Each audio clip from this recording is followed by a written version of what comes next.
여러분 안녕하십니까. 뉴스특보 이어갑니다. 윤석열 대통령이 오후 2시 열릴 헌법재판소에서 열릴 탄핵심판 3차 변론 기일에 출석하기 위해 서울구치소에서 출발해 잠시 뒤면은 서울 종로구에 위치한 헌법재판소에 도착을 합니다.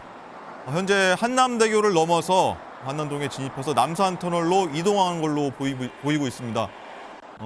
윤 대통령이 탑승한 후송 차량 주위로 경호 차량들이 에워싼 것을 볼 수가 있고요. 잠시 뒤면 남산터널을 넘어서 서울 종로구에 위치한 헌법재판소로 향할 걸로 보입니다. 자, 지금 보이는 화면입니다. 한남동을 지나서 남산터널로 향하는 모습으로 보이고 있습니다. 자, 이시영 기자, 현재 윤 대통령이 12시 48분에 서울구치소에서 출발했거든요. 그 20여 킬로 떨어진 헌법재판소에 도착하는 모습인데 동선은 지금 어떻게 된 걸로 보입니까? 네, 윤석열 대통령은 지난번 서부지법 영장심사 출석 경로도 서울구치소를 출발해 경부고속도로를 이용해 한남대교와 강변북로 그리고 공덕 오거리를 통과했습니다. 네. 아마도 지난번과 비슷하게 한남대교를 건너 남산터널을 거쳐서 이제 헌법재판소에 도착할 것으로 예정이 일단 됩니다. 강변북로는 타지 않고요. 그래서 헌법재판소 도착하는데 지난번보다 한 30분 정도 이제 일찍 이제 출발을 했는데 네. 지난번에는 이제 좀 갑작스럽게 출석을 결정했다면 이번에는 미리 갑작스럽다는 건 지난번에는 당일 오전에 출석을 결정했기 때문인 거죠. 네, 맞습니다. 하지만 이번에는 이미 그 교통 정리도 다 협의가 된 어제 상황이기 때문에 출석하기로 결정했기 때문에요. 예, 맞습니다. 그리고 이제 경호 차량들이 호송 차량 앞뒤로 경호를 하면서 시속 30km 이상으로 이동해야 하는 대통령 경호 규정이 있어서 중간에 멈추지 않고 이동할 것으로 보입니다. 네, 이제 지금 아마도 변론 시작 2시 직전에 이제 헌재에 도착할 거라 먼저 예상을 했지만 먼저 빨리 출발한 만큼 이제 곧 있으면 헌법재판소에 도착할 거라고 생각합니다. 네. 자, 윤 대통령이 탑승한 호송 차량이 남산 터널을 이제 넘어간 걸로 보입니다. 넘어서 이제 서울 종로구에 진입을 해서 헌법재판소로 향하지 않을까 싶습니다. 아마 예상하기로는 아마 한 5분에서 한 10분 사이가 되지 않을까 싶습니다. 경찰 오토바이가 앞을 향하는 것으로 보이고요. 경찰 오토바이가 앞을 향해서 좀 교통 정리를 하게 되면은 뒤따라서 대통령이 탑승한 호송 차량이 지나갈 걸로 보입니다. 보통 호송 차량 주위로는 대통령 경호 차량들이 호위를 하게 되는 모습도 아마 볼 수 있을 것으로 보입니다. 헌법재판소로 아마 거의 임박하지 않았나 싶고요. 자, 윤 대통령이 한 12시 48분에 출발해서 현재 한 20여 분 정도 이제 지난 것 같습니다. 현재 모습이 보이고 있습니다. 대통령 경호 차량이 앞뒤로 호위하는 모습, 그리고 가운데 아마 법무부 차량이죠. 파란색 승합차가 아마 대통령이 탑승한 걸로 보이고 있습니다. 자, 남산터널을 바로 지나서 지금 MBN 스튜디오 바로 옆입니다. 바로 옆에 지금 지나가고 있고 교통 통제가 돼서 신호가 다 열렸습니다. 신호가 열려서 곧장 서울 종로구의 헌법재판소로 이동을 하는 모습을 볼 수가 있습니다. 자, 여기에서 아마 이제 한 2km 아마 남짓일 겁니다. 1km, 2km 남짓이라서 신호가 다 열리기 때문에 아마 5분 이내로 헌법재판소에 도착을 할 것으로 예상이 되고 있습니다. 자, 경호는 어떻게 이루어지고 있습니까? 이시영 기자. 네, 지금 경호 관련해서는 이제 서울 서부지법에 갔을 때랑 이제 마찬가지로 경호가 이루어지고 있습니다. 네. 이제 헌재는 조금 전 이뤄진 브리핑에서 이제 대리인단을 통해 헌재 출석 연락을 받았고 그리고 경호처와 오전에 협의를 완료해서 경호 관련에 마무리된 상황이라고 밝혔습니다. 그래서 심판정 내에서는 이제 기본적인 경호 조치가 이루어지고요. 재판정에서는 이제 소송 지휘나 질서 유지권이 발동되어 경호가 운영될 것이라고 말했습니다. 네. 하지만 이제 포토라인 설치가 이제 관건인데요. 포토라인 설치나 이제 윤 대통령이 헌재에 도착해서 이동동선과 관련해서는 보안사항이라고 밝힐 수 없다고 말했는데요.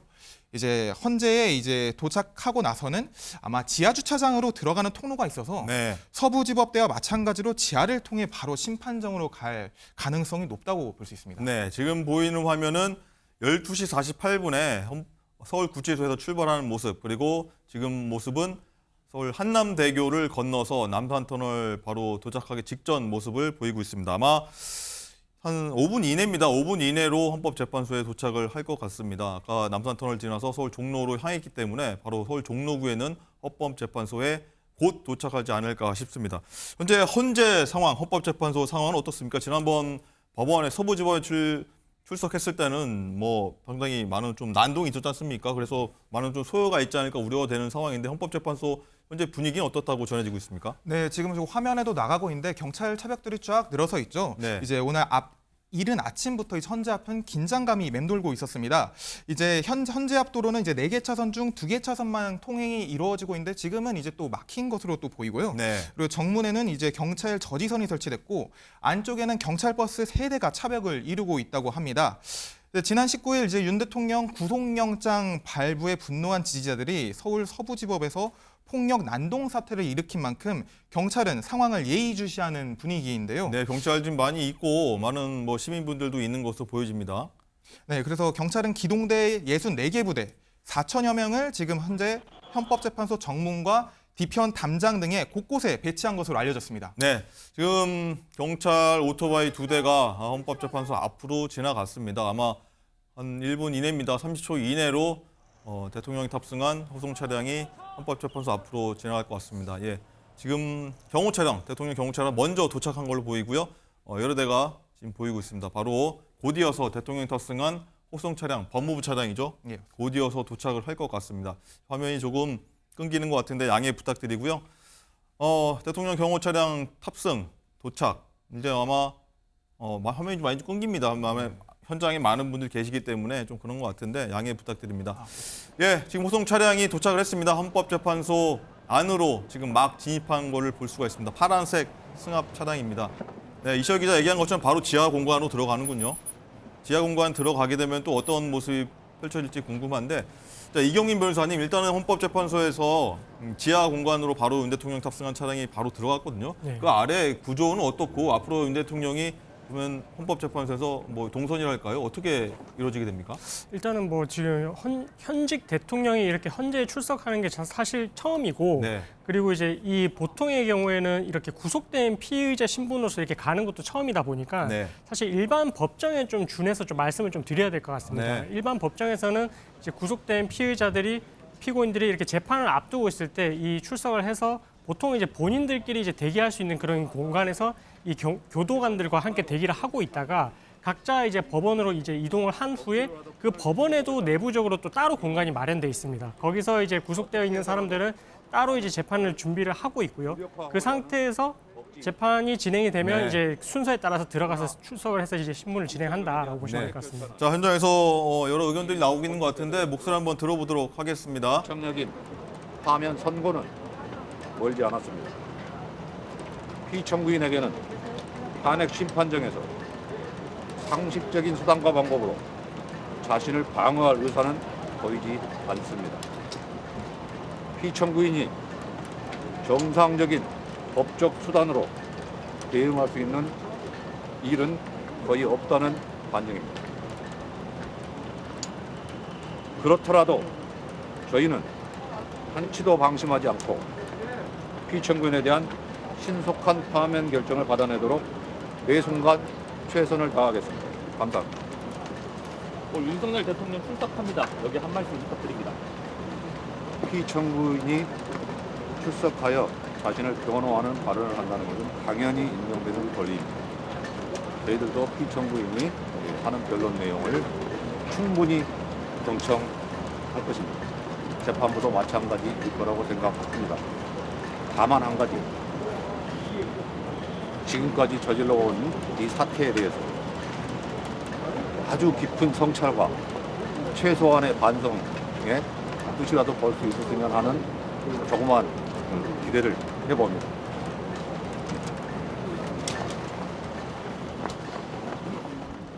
네, 국회 측의 이광범 변호사가 오늘 재판, 헌법재판 소에 출석을 앞두고 입장을 밝혔습니다. 자, 변호사님, 이거 지금 오늘 얘기 들어보니까 어떤 전략으로 나서겠다가 좀 읽히십니까? 일단은 오늘은 서로의 입장을 좀 보려고 하는데 특히나 이제 윤 대통령이 오늘 출석을 할지 여부에 대해서는 사실 많이 예상을 했던 건 아닌 것 같습니다. 네. 보통 이제 일반적으로 법조계에서 이제 예상을 하기로는 김용현 전 장관에 대한 신문이 중요하다고 생각을 했기 때문에 4차 변론기일이 됐을 때 그때 이제 좀 출석하지 않겠느냐 이렇게 많이 예상을 했었는데 네. 근데 그럼에도 불구하고 3차 변론기일부터 이제 나왔고 앞으로도 이제 계속해서 출석을 할 것이다라고 하는 것을 보면 이 윤 대통령 측에서 어떤 전략을 가지고 나오는지 이런 부분들에 대해서 지금 이제 많이 집중을 하게 될 것 같고요. 그래서 그런 부분들에 대해서 오늘 헌재에 출석해서 아마 이제 예상컨대 뭐 비상계엄 선포의 정당성에 대해서 이야기를 할 것 같은데 그런 부분들에 대해서 어떤 근거를 가지고 지금 정당성을 주장을 하려고 하는지와 그리고 어제 같은 경우에는 이제 증인을 24명 신청을 했다고 하거든요. 그러면 이 증인들의 면면을 봤을 때는 앞으로 어떤 부분에 대해서 이제 증인 신문 과정을 통해 가지고 그 결과를 이끌어내려고 하는 것인지 뭐 이런 부분들을 엿볼 수 있어 가지고 아마 오늘 첫 이 윤 대통령이 출석을 해서 변론을 하는 부분에 있어서는 아마 이제 앞으로의 진행 방향에 대해서 방어 전략에 대해서 이렇게 파악을 하려는 그런 의도이지 않을까. 그런 부분이 좀 주된 쟁점이 될 것 같습니다. 네, 알겠습니다. 자, 그리고 저희가 이광범 변호사, 국회 측 변호사 얘기 듣기 전에 이제 윤 대통령이 바로 헌재에 도착을 해서 지하 주차장으로 이동을 하는 모습을 볼 수 있었는데 뭐 중간에 말씀이 끊겼습니다만 이제 앞으로 윤 대통령이 굉장히 2시에 이제 헌재 재판이 시작되는데 이른 시간에 도착했단 말이죠. 지난번 서부지법의 구속 영장 신청 당시 청구 당시에 어떤 나왔을 때 출석했을 당시에는 한 15분 전 도착해서 들어갔는데 굉장히 이른 시간에 도착했기 때문에 어떤 다른 준비를 하려는 것 아니냐는 좀 추측이 나오고 있는데 도착해서는 어떤 동선 그리고 어떤 준비를 하게 되는 걸로 좀 보이십니까? 그래서 법원에서는 이제 구속된 피의자 피고인들이 이제 이동하는 그 동선이 따로 있어가지고 그 통로를 통해서 이동을 할 것으로 지금 예상이 되고요.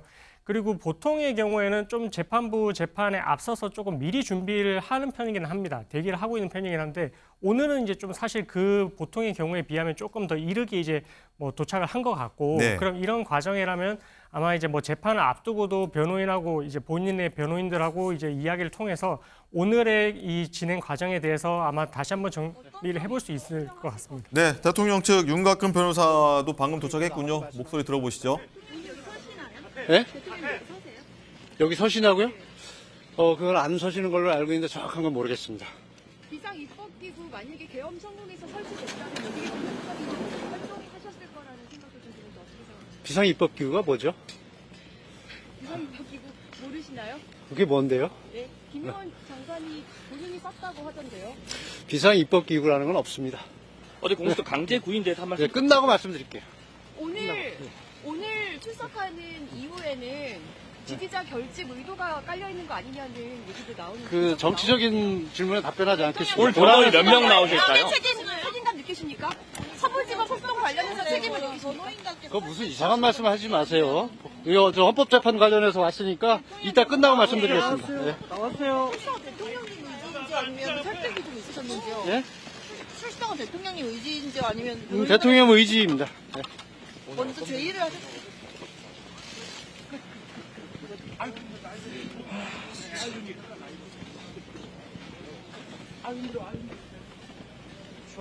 네, 오늘 출석이 대통령의 의지라고 윤곽근 대통령 측 변호인이 얘기를 한 모습 볼 수 있었고 굉장히 좀 많은 기자들이 많은 질문을 던졌는데 약간 정치적으로 느껴지는 것에 대해서는 답변하지 않겠다고 하는 모습도 볼 수 있었는데 자 일단 윤 대통령이 한 10여 분 된 것 같습니다 벌써 현재 지하 공간으로 이동을 해서 아마 출석을 준비 중인 것 같은데 이시월 기자 일단은 윤 대통령이 일단 구치소로 이동을 해서 수감되면서 카키색 수영복을 입고 있다 이런 얘기를 전해드렸는데 일단은 공식적인 장소 아니겠습니까? 여기서는 복장은 어떻게 되는 겁니까?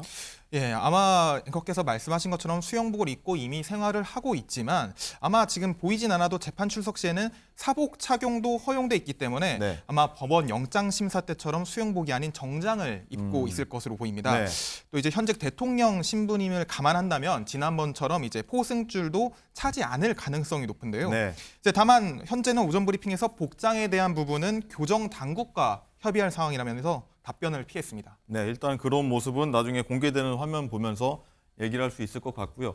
자, 그리고 예전 헌법재판 관련 경우에는 간혹 생중계되는 경우도 있지 않습니까? 오후 2시부터 이제 탄핵 심판이 시작되는데 생중계가 되는 겁니까? 어떻습니까?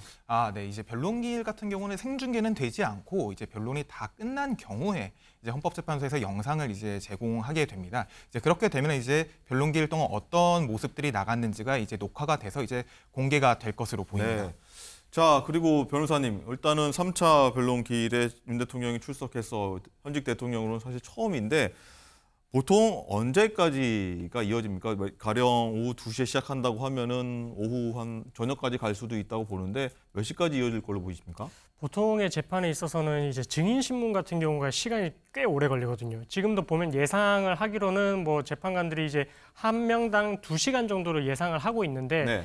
그런 경우에는 보통 이제 저녁까지 이어지는 경우도 있습니다. 근데 그렇다 하더라도 뭐 저녁 7시를 넘겨서 막 이렇게까지 가는 경우는 사실 좀 이례적이고. 네. 근데 오늘 같은 경우는 이제 증인신문 기일은 아니고 증인신문 대신 이제 뭐 그 원래는 이제 국회 측에서 제출한 선관위 CCTV를 재생을 하고 그래서 그 CCTV 내용에 대해서 서로 이제 어떤 의견인지를 이제 밝히고 그렇게 종결을 원래 하려고 했었는데 근데 오늘 이제 윤 대통령이 나오다 보니까 재판장 입장에서는 그 부분에 대해서 또 본인이 또 질의도 하겠다라고 했거든요. 그런 부분들을 보면 아마 앞으로의 이 헌재 심리 과정에서 핵심적인 부분에 대해서 윤 대통령이 어떤 생각을 가지고 있는지 그리고 사실관계에 대해서는 어떤 입장이었는지를 확인하는 그 절차가 있을 것 같아서 그런 부분들에 대한 시간이 조금 더 이제 비중을 갖고 이제 진행되지 않을까. 근데 그렇다고 하더라도 저번에 뭐 그 영장실질심사 과정에서의 시간에 좀 비교를 해본다면 막 그렇게 이제 뭐 4시간 가까이 걸린다든지 그렇게까지 오래 걸리지는 않을 것으로 예상이 됩니다. 알겠습니다. 자, 헌법재판소 현재 분위기도 궁금한 대목입니다. 지난번 법원 서부지법원에서 난입 사태가 벌어져서 굉장히 좀 우려가 되는 상황이긴 한데 현재 상황은 어떤지 저희 현장 취재기자 연결해서 살펴보도록 하겠습니다. 자, 현재호 기자, 현재 주변 상황 어떻습니까?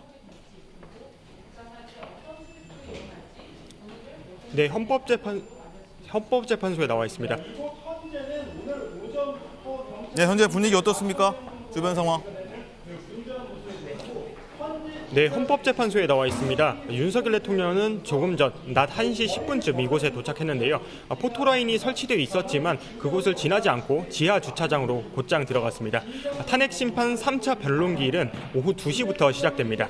윤 대통령은 애초 출석과 관련해 정해진 게 없다고만 하다가 어젯밤 출석 의사를 법률 대리인단을 통해 밝혔는데요. 현직 대통령이 자신의 탄핵심판에 직접 출석하는 건 헌정사상 처음입니다. 헌재는 오늘 변론기일에서 12.3 비상계엄 관련 채택 증거들을 조사할 예정입니다. 윤 대통령은 그동안 비상계엄이 정당했다며 대리인단을 통해 원론적인 입장만을 전해왔는데 이번 기일에 지금껏 확인된 정황과 증거에 대한 구체적인 입장을 밝힐지 주목됩니다. 특히 윤 대통령이 비상계엄 선포 이후 공개석상의 모습을 드러내는 건 처음인 만큼 공개 발언이 있을지 탄핵심판에서 어떤 말을 할지도 관심입니다. 네, 현장 분위기 현지호 기자 통해서 살펴봤고요. 자, 이시열 기자, 일단은 윤 대통령이 공수처 조사에 응하지 않고 헌재 재판에도 사실 두 번째까지는 출석하지 않았거든요. 두 번째 2차 변론까지는 사실 수감된 상태라서 뭐 여러 이유가 있습니다만 하지 않았는데 이번에 3차 변론에 출석한 이유 어떤 지금 분석이 나오고 있습니까?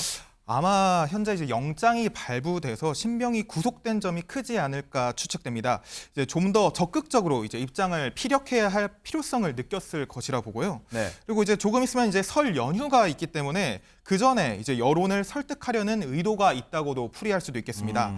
또 당장 목요일에는 김용년 전 장관의 증인 신문이 있어서 이를 피하려고 했을 의도도 있습니다. 네. 그렇다면 변호사님, 4차 변론기일에도 계속해서 윤 대통령이 출석하리라 보십니까?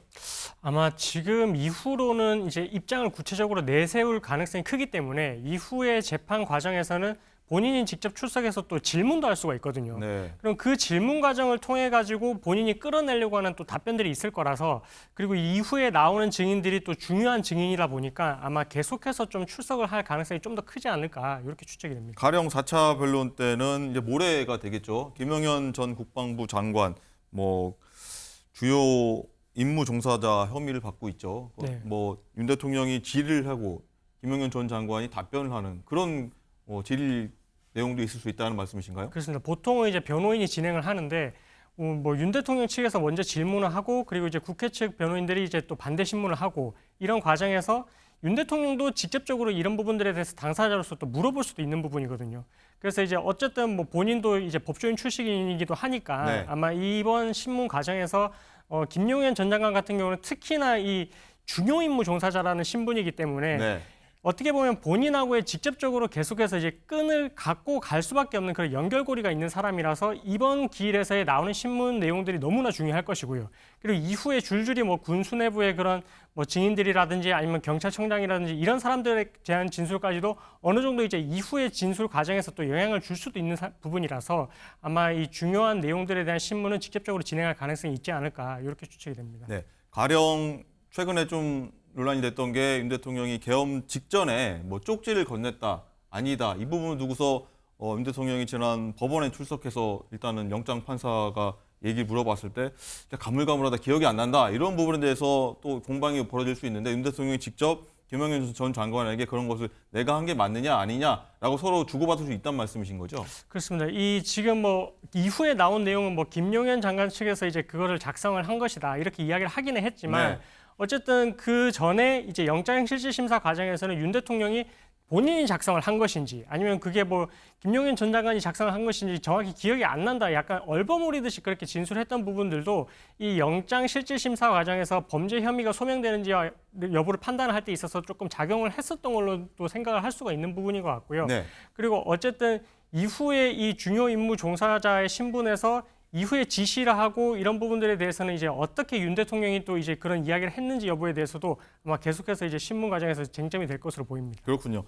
일단은 변호사님, 일단은 오늘 헌재 심판 뭐 여러 가지 뭐 쟁점도 있겠습니다만 주요 쟁점 한번 정리 좀 해주시죠. 많은 분들이 궁금해하실 것 같습니다. 내란 혐의가 다 있다고 하지만 어떤 것도 있습니까? 일단은 헌법 심판이기 때문에 당시에 이 대통령에게 중대한 법 위반 파면에 이르러야 되는 중대한 법 위반 사유가 있는지를 판단을 하게 되고 그럼 당연히 이제 비상계엄 선포의 당시에 그때 윤 대통령 측에서 비상계엄 선포를 하는 데 있어서 정당한 이유가 있었는지 그럼 이전에 계속해서 대국민 담화라든지 아니면 변호인 측을 통해서 이야기를 했던 부분들은 당시에 뭐 야당이 계속해서 이제 탄핵 소추를 발의를 하고 있었고 그리고 예산안도 삭감을 하고 있었기 때문에 국정 운영에 있어서 심각한 장애가 있었다. 이런 비상 상황이다라는 부분에 대한 논리도 또 이제 폈었고 네. 추가로 또 이제 부정선거 의혹, 이 중앙선관위와 관련된 부정선거 의혹에 대해서도 계속해서 주장을 했기 때문에 이 헌재 심리 과정에서는 이 부분들이 사실이 맞는지 아닌지를 따지는 것은 아닙니다. 네. 이런 부분들에 대해서 대통령이 이렇게 이제 계속해서 이제 국정 운영을 해 나갔을 때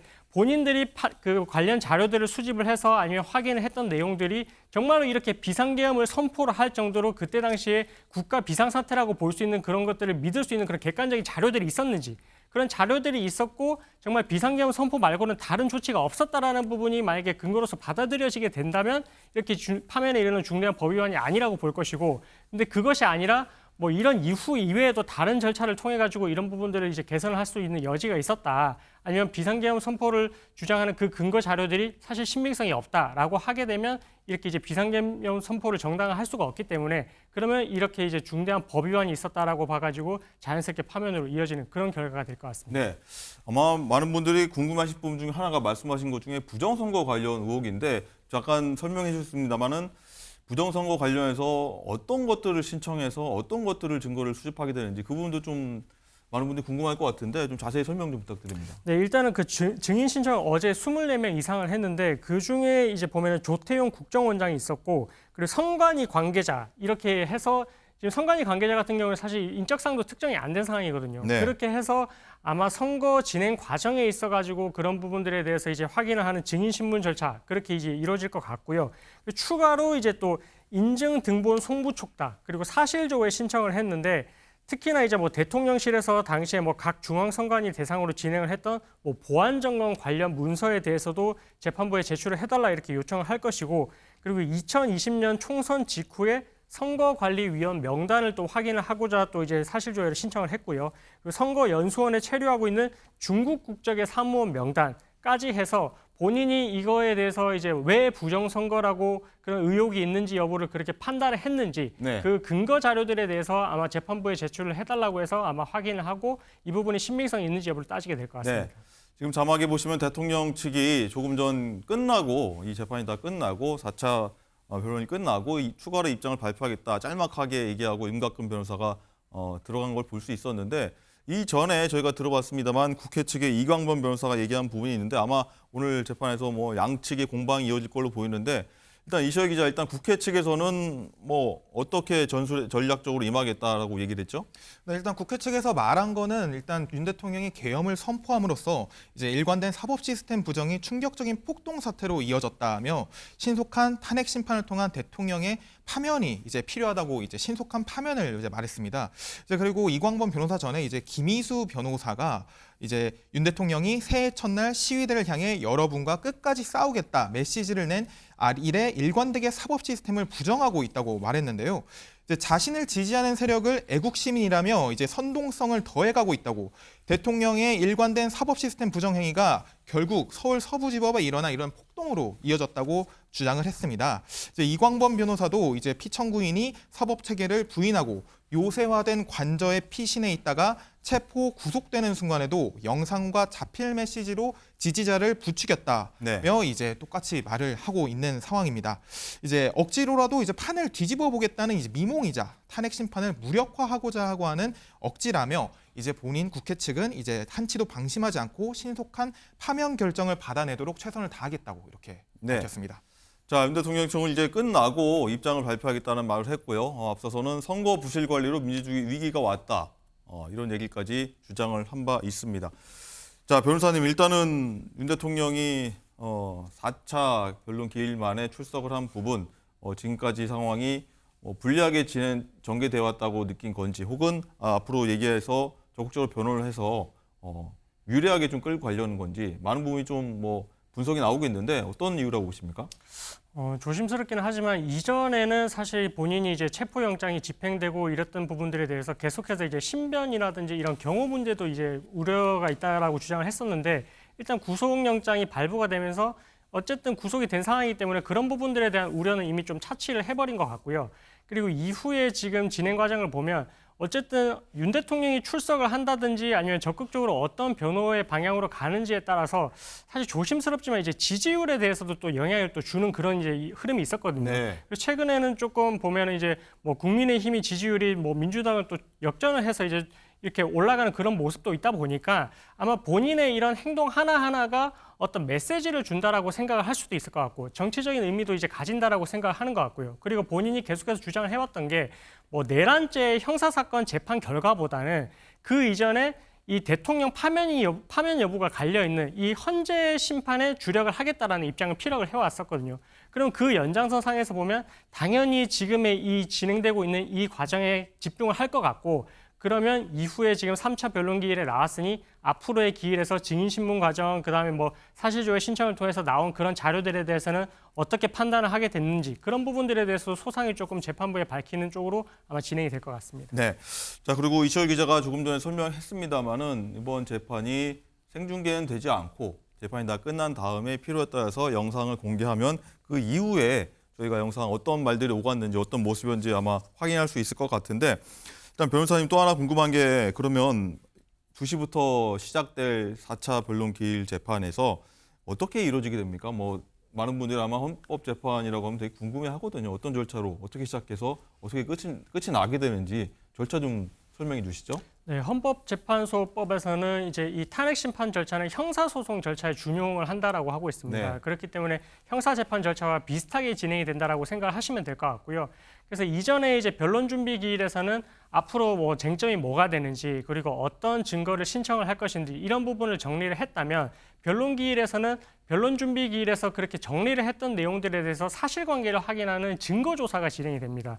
그래서 증거조사라고 함은 크게 이제 증인들, 그래서 증인들을 불러가지고 신문을 하면서 당시 이제 사실관계에 대해서 확인을 해볼 것이고, 그 사실관계에 대해서 반대되는 내용에 대해서는 또 변호인들이 이제 반대 신문을 한다든지 아니면 국회 측에서 반대 신문을 한다든지 이런 식으로 해서 이제 진실관계를 또 밝히게 될 것이고, 그리고 추가로 사실조회 신청이라고 하는 것은 기존에 이제 다른 기관에서 가지고 있는 자료들, 그 자료들에 대해서 또 이제 제출을 해달라고 해서 그런 부분들에 대해서 신빙성 여부, 내용에 대해서도 파악을 해보는 그런 절차가 될 것이고요. 네. 그래서 오늘 같은 경우에는 일단은 미리 밝혔기로서는 이제 국회에서 이제 제출한 CCTV, 그 선관위를 봉쇄를 하는 그런 이제 모습이 나왔었기 때문에 그 CCTV를 재생을 하고 이 CCTV 내용에 대해서 아마 이제 각 변호인들에 대해서 이제 물어보게 될 것 같은데, 그래서 그 부분에 대한 CCTV를 재생을 하고 나서 이 부분에 대한 입장은 어떠신지 뭐 이런 부분들에 대해서 확인을 할 것 같고요. 네. 그리고 아마 이제 지금 윤 대통령이 직접 출석을 했기 때문에 재판장 입장에서는 이제 진술 거부권을 고지를 해줍니다. 그 말인즉슨 본인에게 불리하거나 아니면 형사재판에서 이제 유죄 증거로 사용될 것 같으면 여기서 진술을 거부하셔도 된다라는 것을 고지를 해드리고 네. 그 다음에 이제 진술하는 부분들에 대해서는 어쨌든 본인이 이제 책임이 있는 거죠. 그래서 그런 과정을 통해서 윤 대통령에게 아마 직접적으로 뭐 예를 들어서 뭐 포고령 1호를 어떻게 해서 작성을 하게 된 것인지, 아니면 뭐 비상입법기구라는 그 메모는 그 내용이 도대체 어떤 것인지, 어떤 것을 계획을 하고 비상입법기구라는 명칭을 쓴 것인지, 뭐 이런 부분들에 대해서 앞으로 쟁점이 될 수 있는 내용에 대해서는 아마 직접 신문이 이루어지지 않을까 싶습니다. 네. 자, 그리고 윤 대통령 측이 오늘 4차 변론 기일을 앞두고 조금 전인 것 같습니다. 이 대거 증인을 추가 신청한 걸로 알려지고 있는데, 이시열 기자, 뭐 24명 이상이라고 하는데 누구입니까? 네, 앞서 이제 조금 전 헌재 브리핑에서 이제 공보관이 밝힌 사항인데요. 네. 이제 변호사님께서 말하신 것처럼 이제 부정선거 관련해서 이제 윤 대통령 측이 증인을 신청한 것으로 보입니다. 이 24명 증인 신청 명단에는 한덕수 국무총리, 최상목 대통령 권한대행 부총리, 조태용 국가정보원장 등이 포함된 것으로 알려졌는데요. 이제 투표관리관과 투표사무원은 부정선거론을 입증하기 위해 다수의 국무위원은 12.3 비상계엄이 더불어민주당 등 야권의 국정운영 방해 탓이라고 주장하기 위해 증인으로 신청된 것으로 보입니다. 그래서 현재까지 신청된 증인은 국회 쪽에서 5명, 윤 대통령 쪽에서 29명 이상입니다. 예. 이 중 헌재가 필요하다고 인정해 채택된 증인들만 실제로 심판정에 나와 증언하게 되는데요. 네. 참고로 박근혜 전 대통령 사건에서는 모두 26명이 증인으로 그렇군요. 출석했었습니다. 자, 그리고 오늘이 4차 변론 기일인데, 이시열 기자, 앞으로 변론 기일은 좀 몇 번이나 하게 되는지도 좀 궁금하고, 그게 좀 언제까지 이어지게 되는지도, 일단 예정된 기일까지는 언제로 돼 있죠? 네, 일단 아시는 것처럼 1차, 2차 변론 준비 기일과 1, 2차 변론 기일은 모두 끝난 상태입니다. 이제 오늘 이 3차 변론이고요. 이제 2월 13일까지 8차 변론까지 잡혀 있는 8차까지 상황입니다. 예. 하지만 상황에 따라 추가 변론이 이제 잡힐 수도 있을 것 같은데요. 이제 오는 4월 18일에 문영배 헌재소장 그리고 이미선 재판관이 임기 종료 예정이라 아마 그전에는 결론을 내릴 것으로 보입니다. 네, 그렇군요. 자, 여기에 관련해서는 변호사님, 그 지난번 기일 때 윤 대통령 측에서 너무 일정이 과밀하게 잡혀 있다. 이게 로봇도 아니고 인간으로서 어떻게 수사도 받고 헌재 재판도 받고 어떻게 다 하느냐, 소화를 하느냐, 이렇게 좀 주장한 것 같은데, 여기에 대해서는 어떻게 보십니까? 근데 뭐 이 기간을 따지게 되면 사실 뭐 이전에 있었던 우리 탄핵 심판 절차가 진행했던 그 사례들 비교를 했을 때는 뭐 박근혜 전 대통령이라든지 아니면 노무현 대통령이라든지 그 전의 기간에 비해서는 사실 결코 짧은 건 아니거든요. 오히려 31일 만에 이렇게 진행이 되는 걸 보면 뭐 그동안에 이제 기간도 뭐 준비를 하기에는 뭐 충분했다라고 보여지고, 그리고 박근혜 전 대통령 같은 경우에도 이런 식으로 이제 이틀에 한 번꼴로 이렇게 이제 기일이 변론 기일이 지정이 됐고, 이렇게 잦은 기일을 통해 가지고 이렇게 심리가 진행이 됐었기 때문에 네.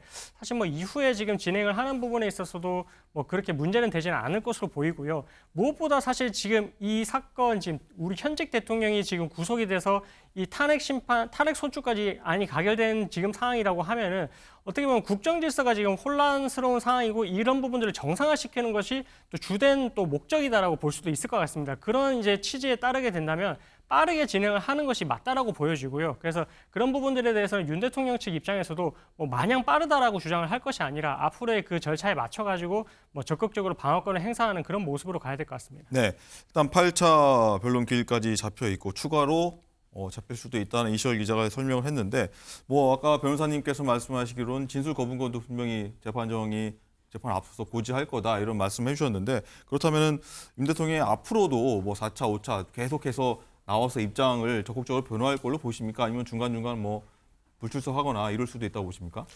그거는 아마 상황을 지켜봐야 될 것 같은데. 뭐가 유리할까요? 윤 대통령 입장에서? 근데 모르겠습니다. 증인들이 얼마나, 아마 오늘 이제 뭐 24명 이상을 신청을 했기 때문에 이 중에 몇 명을 채택을 할지 이런 부분들도 나오게 될 것이고, 네.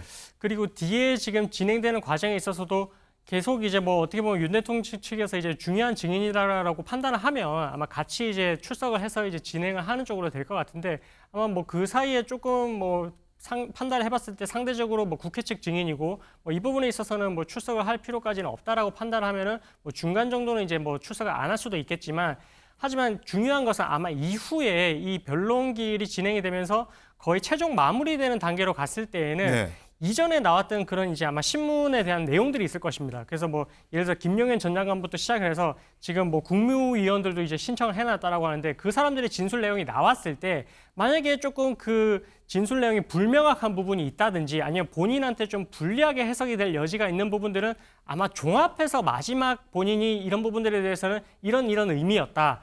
이런 증인이 이런 부분을 잘못 알고 있는 것이다. 이런 식으로 이제 종합해서 이렇게 해석을 하고 진술하는 그런 과정은 있을 것으로 보여지거든요. 네. 그래서 아마 변론 기일이 진행됨에 따라서 뭐 유불리에 따라서 이제 출석을 할지 여부도 아마 판단을 할 것 같고 하지만 마지막에 가서는 아마 이런 부분들에 대해서 이제 나왔던 증거 자료들을 종합적으로 검토를 한 후에 변론하는 그런 과정으로 가지 않을까 싶습니다. 네. 윤 대통령이 탑승한 호송 차량이 헌법재판소에 도착한 모습 벌써 한 20분 정도가 지난 것 같습니다. 거의 한 20분이 아니라 30분 가까이 이제 되는 것 같은데 헌법재판소 출석 아마 윤 대통령이 지하에서 준비 중이지 않을까 싶은데 그리고 변호사님 일단은 공수처 조사는 응하지 않고 있는 상황 아닙니까 윤 대통령이 그런데 헌법재판소에는 출석을 했다는 점 이 부분은 좀 어떤 좀 해석을 해야 될까요? 공수처의 수사에 대해서는 뭐 계속해서 이제 공수처 자체가 수사권이 없다라는 지금 논리를 펴고 있고 그래서 불법 수사다. 그렇습니다. 예. 그래서 이제 뭐 내란죄 수사권이 없다라고 하고 있기 때문에 여기에 대해서 이제 뭐 이 진술 거부권도 행사를 했고 이후에는 이제 출석을 하지 않고 있는 그런 모습을 보이고 있어가지고 아마 이후에 진행되는 수사 절차에 있어서도 뭐 강제 구인 시도는 계속해서 이뤄질 것 같지만 아마 응하지 않는 모양새로 계속해서 이제 입장을 유지를 하지 않을까 싶습니다. 그렇게 아마 형사 사건에서는 진행을 할 것 같고요. 네. 근데 이제 본인도 계속해서 진술을 앞에 했다시피 이 헌재 심판 절차에 있어서는 본인도 중요성이 아주 크다라고 판단을 하고 이 부분에 대해서 먼저 지금 집중을 해야 된다라고 계속해서 설명을 해왔기 때문에 그래서 헌재 심판 과정에 있어서는 이렇게 직접적으로 출석을 하는 그런 모양새를 보이게 되는 것 같고 네. 그리고 어쩔 수 없이 이렇게 헌재에 출석을 하고 계속해서 이제 변론 기일에 집중을 하는 모양새로 가다 보면 결국은 이제 공수처의 이런 수사에는 또 이제 기일에 뭐 진행되는 데 있어서 좀 장애가 생길 수밖에 또 없는 부분도 있거든요. 그래서 뭐 이런 부분은 또 정치적인 의미도 띌 수는 있겠지만 뭐 이렇게 이제 헌재 심판에 출석하는 모습을 통해서 공수처의 수사에는 또 더욱더 이제 적극적으로 응하지 못할 그런 명분을 또 쌓을 수도 있는 부분이라서 뭐 이런 부분들은 계속해서 해석의 여지는 있지만 일단 어쨌든 헌재 심판에 대한 중요성은 계속해서 강조를 해왔기 때문에 이렇게 출석을 하는 모양새가 될 것 같습니다. 네. 자, 이시월 기자 조금 전에 국회 측 입장을 한번 들어봤는데 윤 대통령 측 변호인단도 아까 전에 얘기하지 않습니까? 어떤 전략으로 하겠다, 임하겠다 이런 얘기를 했죠? 네, 윤 대통령 측도 방금 이제 윤갑근 변호사가 말을 하긴 했었지만 이제 전반적으로 비상계엄 선포 배경에 대해서 좀 더 이제 적극적으로 피력을 하려고 준비 중인 것 같습니다. 이제 비상계엄을 선포를 위한 전시 또는 이에 준하는 국가 비상사태는 물리적 전쟁 상황뿐만 아니라 정치, 경제, 안보에 대한 중요한 위협과 이로 인한 국정마비와 혼란을 의미한다며 대통령은 이런 다양한 형태에 대한 위협을 대비하기 위해서 비상계엄을 선포한 것이라고 주장했습니다. 그리고 또한 이제 탄핵소추안 발의와 이제 선거관리 시스템 부실 등을 이제 언급하면서 이제 무분별한 예산 삭감, 위헌적 입법 폭주로 인한 국정마비 등을 이제 배경으로 해서 이런 대통령이 비상계엄을 선포했다고 설명하고 있는 겁니다. 네, 그렇게 해서 이제 국회 측과는 이제 심판정에서 어떠한 방식으로 이제 다른 이야기들을 오고 갈지가 주목되고 있습니다. 알겠습니다. 자, 헌법재판소 현장으로 한번 가보도록 하겠습니다. 현지호 기자, 윤 대통령이 재판정으로 들어갔습니까? 아니면 언제 들어갑니까? 네, 헌법재판소에 나와 있습니다. 윤석열 대통령은 낮 1시 10분쯤 이곳에 도착했는데요. 바깥에 설치돼 있던 포토라인을 그냥 지나친 뒤 호송차에 탄 채 곧장 지하 주차장으로 들어갔습니다. 주차장 안에서도 출입문에 차량을 바짝 붙이고 재판정으로 이동하면서 윤 대통령의 모습은 볼 수가 없었습니다. 탄핵 심판 3차 변론 기일은 조금 뒤 오후 2시부터 시작됩니다. 윤 대통령은 애초 출석과 관련해 정해진 게 없다고만 하다가 어젯밤 출석 의사를 법률 대리인단을 통해 밝혔는데요. 현직 대통령이 자신의 탄핵 심판에 직접 출석하는 건 헌정사상 처음입니다. 헌재는 오늘 변론기일에서 12.3 비상계엄 관련 채택 증거들을 조사할 예정입니다. 윤 대통령은 그동안 비상계엄이 정당했다며 대리인단을 통해 원론적인 입장만을 전해왔는데 이번 기일에 지금껏 확인된 정황과 증거에 대한 구체적 입장을 밝힐지 주목됩니다. 특히 윤 대통령이 비상계엄 선포 이후 공개 석상의 모습을 드러내는 건 처음인 만큼 탄핵 심판에서 어떤 말을 할지도 관심입니다. 네, 현장 분위기가 좀 삼엄하다고 하는데 현재의 주변 분위기는 지금 어떻습니까? 네, 그렇습니다. 제가 오늘 오전 8시쯤 이곳에 도착했는데 지하철 3호선 안국역부터 헌재까지 이어지는 길목에 경찰 차량이 줄지어 배치된 상태였습니다. 헌재 외곽을 따라서 경찰 인력이 빽빽하게 경계를 서고 있고요. 4개 차선 중 2개 차선은 경찰 버스로 통제돼 인도와 차도를 제한적으로만 넘나들 수 있는 상황입니다. 헌재 부지 울타리 안쪽으로는 대통령 경호처 버스 2대가 오전부터 들어와 대기했던 상태고요. 헌재 주변 100m 안에서는 집회 시위가 일체 금지됩니다. 앞서 지난 19일 새벽 서울 서부지법에서 윤 대통령에 대한 구속영장이 발부된 직후 윤 대통령 지지자들이 폭력 시위를 벌였던 만큼 소요 사태에 대비해 경비에 만반의 대비를 하고 있는 모습입니다. 지금까지 헌법재판소에서 전해드렸습니다. 네, 이제 15분 정도 남은 것 같습니다. 헌법재판 탄핵기 3차 변론이요. 자, 국회 측 정청래 법사위원장 얘기 들어보시죠.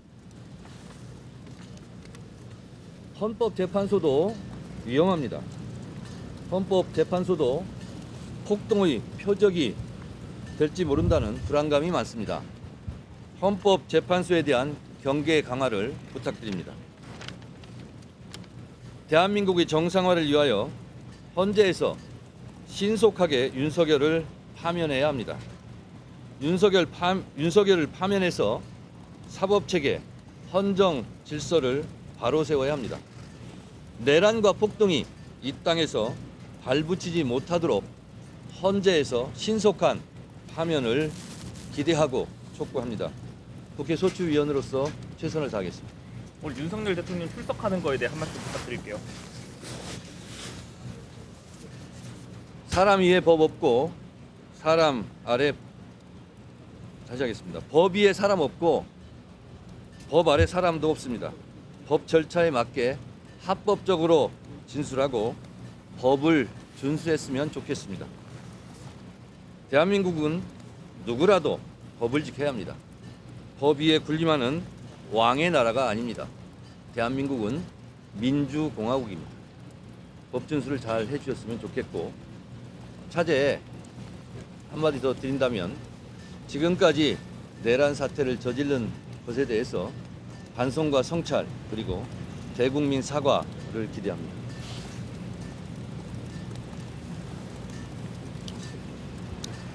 저도 한마디 할까요? 윤석열 피청구인의 내란 행위가 그의 구속과 더불어 끝난 걸로 알고 있었습니다. 그런데 그 옹호 세력들의 선동을 받은 폭도들이 사법부를 침공하고 이제는 헌법재판소까지 위협하는 이 상황을 보면서 내란은 아직 끝나지 않았다, 여전히 진행 중이다라는 사실을 깨닫게 됩니다. 윤석열 피청구인이 할 말이 별로 없을 텐데 왜 굳이 헌재에 출석한다고 하는 것일까요? 그것은 무속인 천공의 말처럼 기일을 끌면 권자를 해먹을 수 있다는 그런 헛된 망상을 가지고 재판을 방해하러 오는 것으로 보여집니다. 그리고 밖에 있는 수구 폭도들을 결집시키고 또 선동하려는 의도를 갖고 있는 걸로 보여집니다. 대한민국의 안정 그리고 경제 회복을 위해서는 하루빨리 그의 직위를 박탈할 필요가 있다고 봅니다. 헌법재판관님들께서 신속하게 파면 결정을 내려주시기를 기대하겠습니다. 그간 윤 대통령 출석 안 했는데 오늘 갑자기 나오게 된 이유는 좀 국회는 어떻게 생각하시나요? 그 부분은 앞서 말씀드린 것처럼 기일을 연장시키려는 의도, 그게 가장 크다고 봅니다. 오늘 뉴스를 보면은 24명의 증인을 추가로 신청했다고 하지 않습니까? 그것이 그 현실성이 없는 얘기임에도 불구하고 그렇게 하는 것은 결국은 기일을 늦추겠다는 그 의도, 재판 방해 의도로밖에는 읽히지가 않습니다.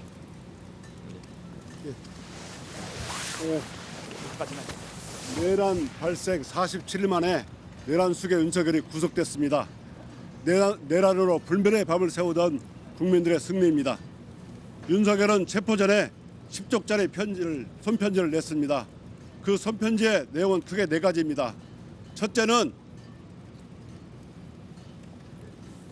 근거 없는 부정선거를 주장하고, 둘째는 2시간짜리 내란이 어딨냐라고 하면서 계엄의 정당성을 주장했습니다. 셋째는 내란죄가 빠졌으므로 사기 탄핵이라 하고, 넷째는 공수처의 수사를 부정하면서 불법 영장이라고 합니다. 이것은 극우 세력의 가짜뉴스 4개와 같습니다. 오늘 윤석열 내란 수계가 출석합니다. 이러한 윤석열의 출석에 대해서 국민들은 많은 걱정을 하고 있습니다. 또다시 내란을 선동하지 않을까 걱정하고 있습니다. 그렇지만 헌법재판소는 법기술을 부르는 피청구인 윤석열에 대해서 만장일치로 신속히 파면하여 주십시오. 이것이 국민들의 요구이기도 합니다. 이상입니다. 그 헌재에서 내란죄를 따져보지 않는 거에 대해서 계속 지적하고 있잖아요. 이 부분 어떻게 생각하십니까? 내란죄는 철회된 게 아니라 내란 행위로 네. 그대로 있습니다. 국회 법사위 소속이자 국회 소추단인 단장 바뀐 정청래 의원, 그리고 박균택 의원, 이성윤 의원 얘기까지 한번 들어봤습니다. 자, 재판은 재판이고 굉장히 주변 상황도 되게 좀 정돈되게 진행돼야 될 것 같은데, 일단은 헌재 현장 주변 상황 보니까 일단은 뭐 소요가 좀 있었던 모양이에요, 이시열 기자. 네, 그렇습니다. 방금 들어온 속보에 따르면 이제 경찰이 이제 윤석열 대통령 헌재 출석 때 경찰을 폭행한 여성 1명을 체포했다는 소식이 속보로 들어왔는데요. 이제 앞서 말씀드렸듯 이미 서부지법에서 한 차례 소요가 발생한 상황이기 때문에 네. 경찰도 이제 굉장히 4천여 명 정도를 이제 배치를 했지만 또 이러한 소요 사태가 발생한 겁니다.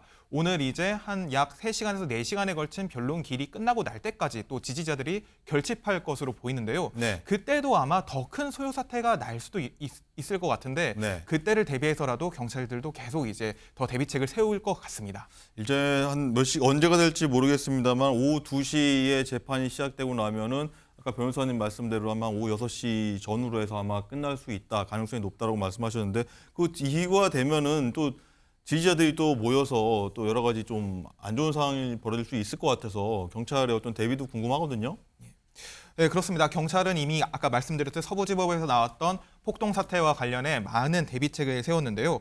이미 이제 헌법재판소 울타리를 따라 많은 버스 차벽들을 세워져 있고, 그리고 헌재 정문에도 이중으로 경찰 저지선이 설치돼 있습니다. 그리고 그 전에도 이제 헌재 브리핑을 통해 이제 서부지법 사태를 관련해서 헌재 자체적으로도 많은 경호 인력을 보강했고 또 경찰과 협의를 할 예정이라고 말을 했습니다. 그래서 이미 한 차례 서부지법 사태가 났기 때문에 헌재는 만만의 대비를 했기 때문에 또 그러한 소요 사태가 안 나기를 바라야겠습니다. 네, 그러길 바라야 되겠습니다. 자, 이제 8분 뒤쯤이면은 현직 대통령이 처음으로 이 탄핵 심판에 출석을 하는 모습을 보게 될 텐데, 저희가 생중계를 할 수 없기 때문에 몇 시간 뒤에나 그 모습을 볼 수 있을 것 같은데, 자, 변호사님 마지막으로 이 앞으로 어떻게 2시부터 진행되는 재판 진행이 어떻게 되는지 마지막으로 설명 좀 부탁드립니다. 네, 일단은 국회 측에서 제출한 선관위 CCTV를 재생을 하고 그것을 이제 같이 본 후에 이 부분에 대한 의견을 이제 피력을 하게 될 것이고요. 그리고 지금 지금 윤 대통령 측에서 24명 이상의 증인을 신청을 했는데 그게 네. 전부 다 채택이 됐다는 의미는 아닙니다. 그렇기 때문에 이 중에서 몇 명을 증인을 채택을 할 것이고, 이런 부분들에 대해서 만약에 불채택 결정을 하게 된다면 이 부분에 대해서는 또 윤 대통령 측에서 왜 채택이 돼야 되는지 뭐 이런 부분들도 이제 심리를 계속해서 진행을 할 것 같고요.